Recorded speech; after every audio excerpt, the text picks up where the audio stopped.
Okay guys, I'm changing the plugs on a 2008 Lexus ES 350, and I'll just show you the shortcuts and the difficulties. So I'm not going to go over the basic getting the covers off, you guys got that. But here's the part number for the original OEM Denzos. I'll put a link down below. I got these directly from Denso. I didn't want to get any knockoffs. Now this car had over 100,000, maybe 106, 107,000 miles, I think. So these are the original plugs.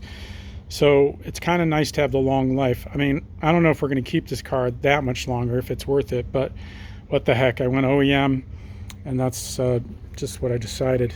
So I didn't want to take all that junk off the top of the motor. I wanted to just surgically get them out from back there. And yeah, it's not fun, but it's not bad. It took me about 2.5 hours, but I took my time. It's my first time. I watched a couple videos, but one thing you can do if this is in your way, I removed one of the struts. The other strut's holding it up. Just be careful. You could always use a stick, or you could hang the hood from your garage ceiling or something like that. But yeah, this helped get out of the way because you're going to access the vehicle from this side mostly. So let's go over the basic tricks. So this first one has a bracket over the boot. So if you can see this nut here, all I did was take this nut out and I loosened the top one, which is right there, as you can see.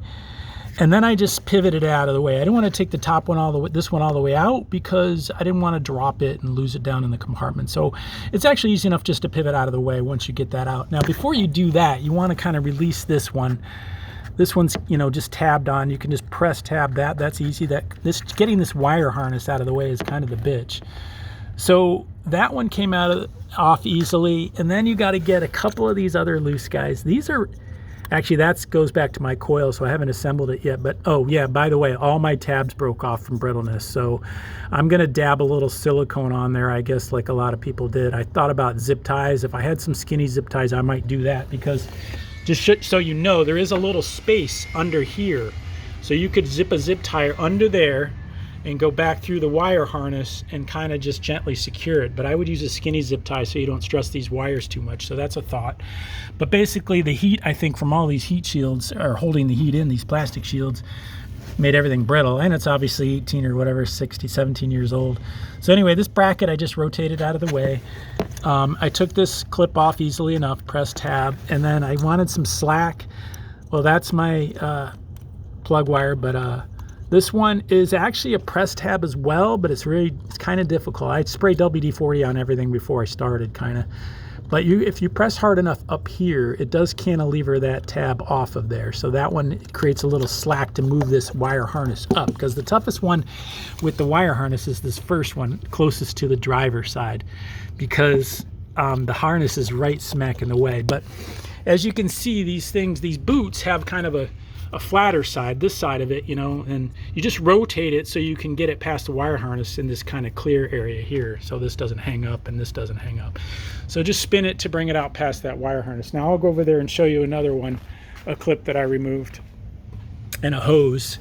So the other clip that I removed is down here. Let me see if I can show it to you. Oh, there it is, all the way down here. I know this is a pain. Okay, see this guy? I just wanted a little slack, and here she is right here.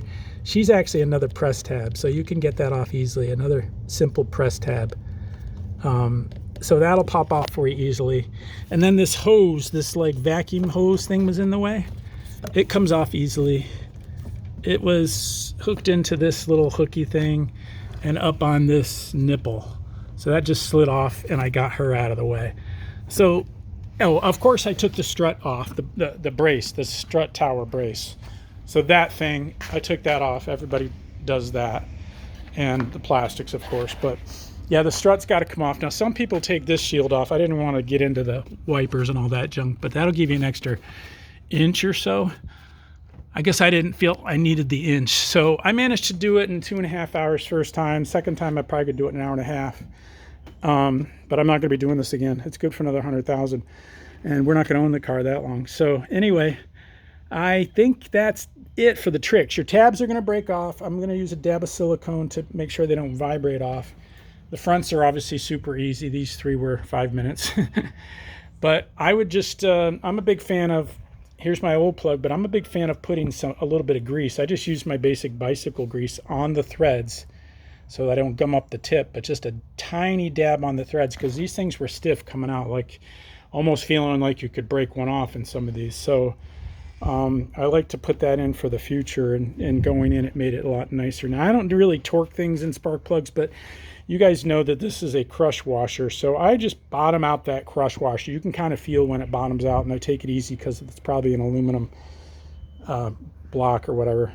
So that's about it. It's pretty simple. Again, I was really careful, methodical. I blew the debris off with my air gun. Like I said, all my tabs snapped off like there's no chance of saving them, so I wouldn't sweat that too much. But yeah, I think I'm just gonna drop a hair of silicone right in this lip here so that it just can't like vibrate off. Just a little dollop, we'll call it, like a little soft serve ice cream dollop.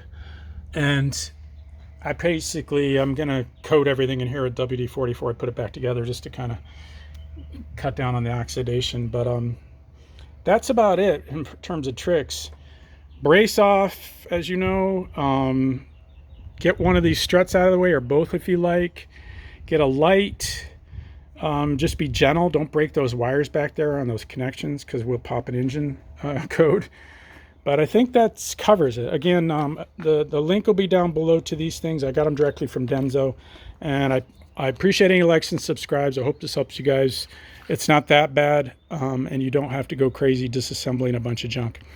Take care. Talk to you later.